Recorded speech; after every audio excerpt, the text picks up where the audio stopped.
옛날 어느 마을에 김진사라는 부자가 살고 있었어요. 그는 마을에서 가장 부유한 사람이었으며 특히나 하나뿐인 딸 수연이를 끔찍이 아꼈어요. 수연이는 뛰어난 미모와 총명함을 갖춘 규수였어요. 많은 청년들이 그녀를 사모하며 집안 곳곳에서 혼인을 청하는 편지가 쌓였어요. 하지만 수연은 결혼할 생각이 전혀 없었어요. 아버지, 저는 아직 결혼하고 싶지 않아요. 무슨 소리냐? 너도 이젠 시집갈 때가 되지 않았느냐? 저는 책도 읽고 제 삶을 즐기고 싶어요. 결혼해서 남의 집안에 들어가 사는 건 원하지 않는다고요. 김진사는 한숨을 쉬었어요. 딸이 저렇게 고집이 세서야 도대체 누가 데려가겠나? 그런데 어느 날 김진사는 놀라운 소식을 듣게 되었어요. 점쟁이가 찾아와 수연이 평범한 남자와 혼인하면 불행해질 것이라고 예언한 거예요. 따님이 평범한 신랑과 결혼하면 가문이 몰락할 것입니다. 김진사는 고민 끝에 엉뚱한 결정을 내렸어요. 좋다. 그렇다면 내 딸은 특별한 사람과 결혼해야 한다. 최고의 사익감을 찾기보다는 전혀 예상치 못한 사람과 결혼시키겠어. 그렇게 해서 그가 선택한 신랑감은 거지였어요. 다음 날 김진사는 집안 하인들에게 명령했어요. 마을에서 가장 가난한 거지를 찾아오너라. 하인들은 누더기를 걸친 젊은 거지 청년을 데려왔어요. 그 청년은 몹시 초라한 모습이었어요. 온몸이 흙투성이였고 헝클어진 머리에다가 신발조차 제대로 신지 못한 채 맨발로 서 있었어요. 네 이름이 무엇이냐? 저는 준이라고 합니다. 김진사는 고개를 끄덕이며 말했어요. 좋다! 오늘부터 네가 내 사위다. 네? 거지 청년은 자신이 뭘 잘못 들었나 싶어 멍하니 김진사를 바라보았어요. 그리고 그 옆에서 수연 역시 충격에 휩싸였어요. 아버지, 무슨 말씀이세요? 저를 지금 거지와 결혼시키겠다고요? 그래! 너는 평범한 사람과 결혼하면 불행해진다 하지 않았느냐? 그렇다면 특별한 사람과 혼인해야지. 이보다 특별한 신랑감이 어디 있겠느냐? 수연은 기가 막혔어요. 이건 말도 안 돼요. 거지가 특별한 신랑감이라고요? 그러나 김진사의 고집은 단단했어요. 그는 점쟁이의 말을 철석같이 믿고 있었지요. 수연아, 네가 원하든 원하지 않든 이 결혼은 반드시 이루어질 것이다. 그렇게 해서 수연은 원치 않는 혼인을 강요받게 되었어요. 며칠 후 마을 사람들은 소문을 듣고 웅성거리기 시작했어요. 아니 세상에, 김진사의 딸이 거지와 결혼한다고? 세상에, 그 아름답고 똑똑한 규수가 거지와 혼례를 올린다니. 수연은 혼례 당일에도 도망칠 기회를 찾았어요. 그러나 김진사는 집안 하인들을 시켜 그녀를 철저히 감시했지요. 결국 그녀는 눈물을 머금고 거지 청년 준과 혼례를 올렸어요. 그리고 혼례가 끝난 후 김진사는 냉정하게 말했어요. 자, 이제 너희는 부부다. 그러니 내 집에서 나가서 너희끼리 알아서 살아라. 수연은 경악하며 소리쳤어요. 아버지, 저를 거지와 억지로 결혼시키더니 이제 집에서도 내쫓으시는 건가요? 김진사는 태연하게 대답했어요. 너희는 이미 부부가 되었으니까 이제부터는 너희 스스로 삶을 개척해야 한다. 그녀는 울며 소리쳤어요. 내가 어쩌다가 이런 신세가 되었단 말인가? 그러나 주는 조용히 그녀를 바라보며 말했어요. 아가씨, 아니, 이제 제 아내가 되었으니 너무 걱정하지 마십시오. 제가 끝까지 지켜드리겠습니다. 수연은 화를 내며 준을 노려보았어요. 당신이 지키긴 뭘 지켜! 날 어떻게 지킨다는 거죠? 당신도 거지잖아요! 그러나 준은 여전히 침착했어요. 앞으로 우리가 어떻게 살아갈지는 모릅니다. 하지만 제가 반드시 길을 찾아내겠습니다. 수연은 그의 말이 미덥지 않았어요. 거지랑 결혼하는 것도 억울한데 이제는 길바닥에서 살아야 한다고? 그녀는 절망에 빠졌어요. 그러나 그녀는 아직 몰랐어요.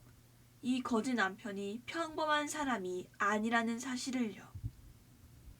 혼례가 끝난 후 아버지의 말대로 수연과 남편 준은 부잣집 대문 밖으로 내쫓겼어요. 그녀는 믿을 수 없다는 듯 멍하니 서 있었어요. 나는 어쩌다가 이런 신세가 되었단 말인가. 예전에는 부잣집 규수로 살아왔지만 이제는 한 푼도 없이 거리로 내몰린 거지 부부가 된 것이었어요. 수연은 절망하며 남편 준을 노려보았어요. 그래서 당신이 날 어떻게 책임진다는 건데요? 우리에겐 집도 돈도 없잖아요. 준은 조용히 웃으며 말했어요. 걱정하지 마십시오. 제가 꼭 방법을 찾아보겠습니다. 그러나 수연은 여전히 믿을 수 없었어요. 이 남자는 원래부터 거지였잖아. 대체 뭘 어떻게 하겠다는 거야? 그녀는 이 결혼이 너무나도 억울했어요. 하지만 이미 벌어진 일이었고 이제는 어떻게든 살아가야만 했어요. 그날 밤 두 사람은 마을 외곽의 허름한 헛간에서 잠을 청해야 했어요.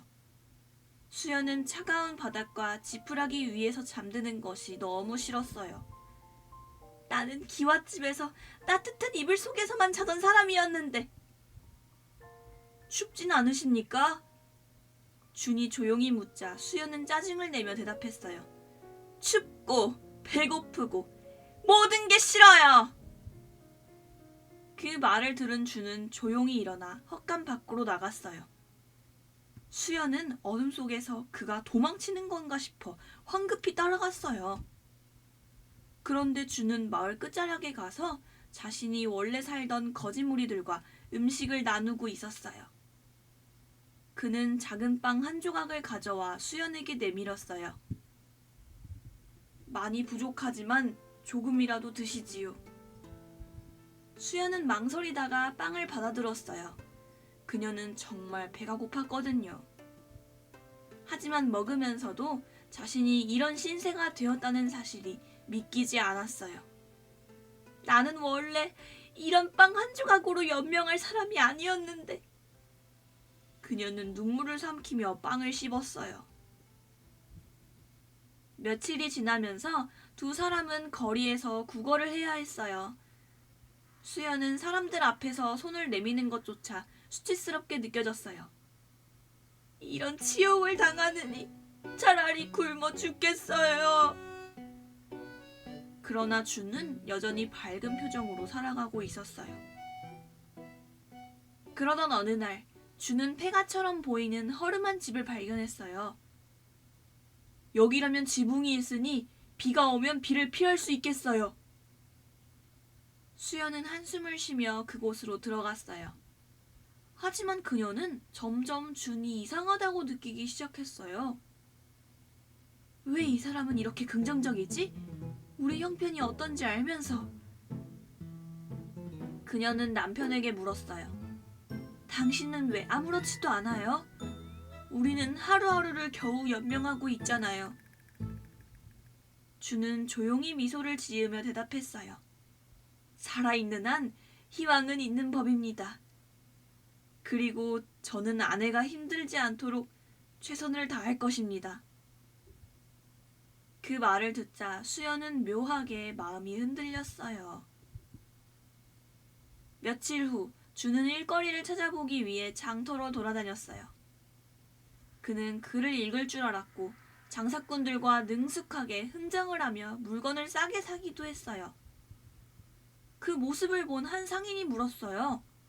아이 여보게, 자네는 보통 거지들과 다르구만. 원래 뭐 하던 사람이었나? 준은 살짝 미소를 지으며 대답했어요. 그건 저도 잘 모르겠습니다. 하지만 누구든 기회를 주시면 열심히 배우겠습니다. 그러자 상인은 준에게 자신의 가게에서 일해보지 않겠느냐고 제안했어요. 그렇게 해서 준은 거지 생활을 하면서도 일을 시작하게 되었어요. 준은 재빠르게 장사 기술을 배웠고 며칠 만에 벌써 작은 돈을 벌어올 수 있었어요. 준은 첫 월급을 받자마자 아내에게 작은 선물을 사왔어요. 그는 손에 작은 은비녀를 들고 수연에게 건넸어요. 작은 선물을 준비했어요. 수연은 그 비녀를 보며 눈을 동그랗게 떴어요. 당신이 이걸 어떻게 산 거예요? 제가 열심히 일해서 번 돈으로 샀습니다. 준은 조용히 미소 지었어요. 수연은 묘하게 감동을 느꼈지요. 거지라고 해서 손 벌려 구걸만 하는 게 아니었구나. 그녀는 아직도 이 결혼이 싫었지만 점점 남편을 다시 보게 되기 시작했지요. 어느 날 장터에서 준이 물건을 팔고 있을 때 그를 유심히 지켜보던 한 나이든 사내가 놀란 표정으로 다가왔어요. 이봐! 자네 혹시... 그 노인은 준의 얼굴을 가까이 들여다보더니 갑자기 무릎을 꿇고 절을 하지 않겠어요? 전하! 이렇게 살아계셨군요! 주변 사람들은 깜짝 놀랐어요. 전하? 무슨 소리야? 그러자 노인은 충격적인 이야기를 하기 시작했어요.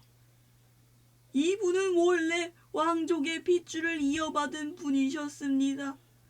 그러나 어릴 때 왕실에서 정치적 음모로 인해 쫓겨나 몰래 숨어 살아야 했던 분이지요. 마을 사람들은 경악했어요.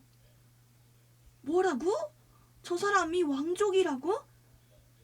그럼 김진사의 딸이 왕족과 결혼한 거였어? 그때 마침 수연이 장터로 걸어오고 있었어요. 그러나 그녀는 아직 남편의 정체에 대해 전혀 모르고 있었어요. 이 사람들 왜 이렇게 소란스럽지? 여보, 왜 이렇게 소란스러워요? 무슨 일 있어요?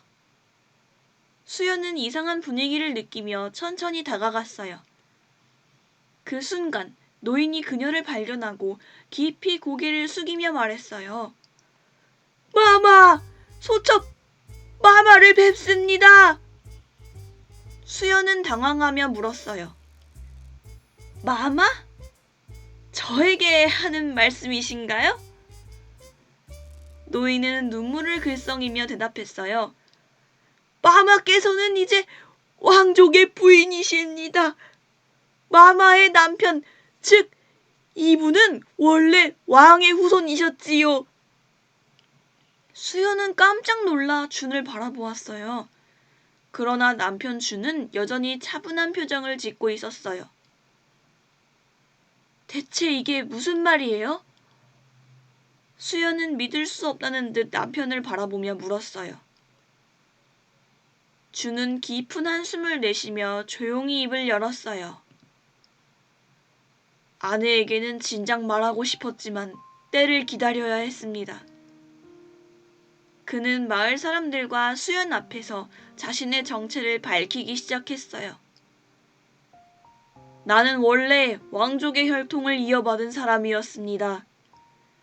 그러나 어릴 때 왕실의 권력 다툼에 휘말려 왕궁에서 쫓겨나게 되었지요. 나를 살리기 위해 부모님은 나를 하인에게 맡겼고 나는 신분을 숨긴 채 떠돌며 거지로 살아야 했습니다. 그러나 운명이 나를 이곳으로 이끌었고 덕분에 아내를 만나게 되었지요. 수연은 충격을 받아 말문이 막혔어요. 거지가 아니라 왕족이었다고? 그동안 수연은 남편이 그저 착하고 성실한 거지라고만 생각했어요. 하지만 이제 보니 그는 원래부터 남다른 품격과 지혜를 가진 사람이었던 거예요. 그래서 항상 남들보다 침착하고 당당했던 거였어. 수연은 남편을 바라보며 이야기하였어요. 그럼 이제 당신은 왕궁으로 돌아가나요? 수연은 조심스럽게 물었지요. 그러나 주는 조용히 고개를 저었어요. 아니요, 나는 왕궁으로 돌아가지 않을 겁니다. 마을 사람들은 깜짝 놀라며 웅성거렸어요. 뭐라고? 왕족인데 왕궁으로 가지 않겠다고? 그럼 이제 어떻게 하겠다는 거예요? 주는 깊은 눈빛으로 수연을 바라보며 말했어요. 나는 이제 이곳에서 새로운 삶을 살고 싶습니다. 왕족이라는 신분이 중요하진 않습니다. 나는 아내와 함께 행복한 삶을 살아가고 싶습니다. 수연은 그 말을 듣고 가슴이 두근거렸어요. 이 사람은 나를 위해 여기에 남겠다는 거구나. 한편 이 소문은 빠르게 퍼져 김진사의 귀에도 들어갔어요. 뭐라고? 내 사위가 왕족이었다고? 그는 믿을 수 없다는 듯 벌떡 일어났어요. 나는 내 딸을 벌 주려는 마음으로 쫓아낸 건데 그 거지가 왕족이었다고? 김진사는 즉시 마을로 달려가 사위를 찾아갔어요. 사위, 이제야 내가 너를 알아보게 되었구나. 이 미천한 장인을 용서해다오. 그는 급히 준에게 사과하며 다시 딸과 함께 집으로 돌아오라고 했어요. 그러나 준은 조용히 말했어요. 장인어른, 저는 이미 가난한 삶을 배웠습니다. 그것이 결코 불행한 일이 아니라는 것도요. 저는 수연이와 함께 제 힘으로 새로운 길을 개척하고 싶습니다. 김진사는 감동하며 고개를 끄덕였어요. 그래, 이제야 내가 내 사위를 제대로 보았구나. 그 후 준과 수연은 다시 폐가로 돌아갔어요. 이번에는 모든 것을 새롭게 시작하기로 결심했지요. 준은 장사를 시작했고 그의 지혜와 성실함 덕분에 장사는 날로 번창했어요. 그리고 몇 년 후 그는 마을에서 가장 성공한 상인이 되었어요. 수연도 이제는 더 이상 남편을 무시하지 않았지요. 오히려 그의 강인한 정신과 지혜를 존경하게 되었어요. 당신과 결혼한 것이 제 인생에서 가장 잘한 선택이었어요. 수연은 이제야 진심으로 웃을 수 있었어요. 그녀는 과거의 부유한 삶이 아니라 남편과 함께 노력하며 살아가는 것이 더 소중하다는 것을 깨달았어요. 그렇게 두 사람은 평생 행복하게 살았답니다. 이 이야기는 마을에서 오랫동안 전해지며 사람들은 이렇게 말했어요. 겉모습만 보고 사람을 판단하지 마라.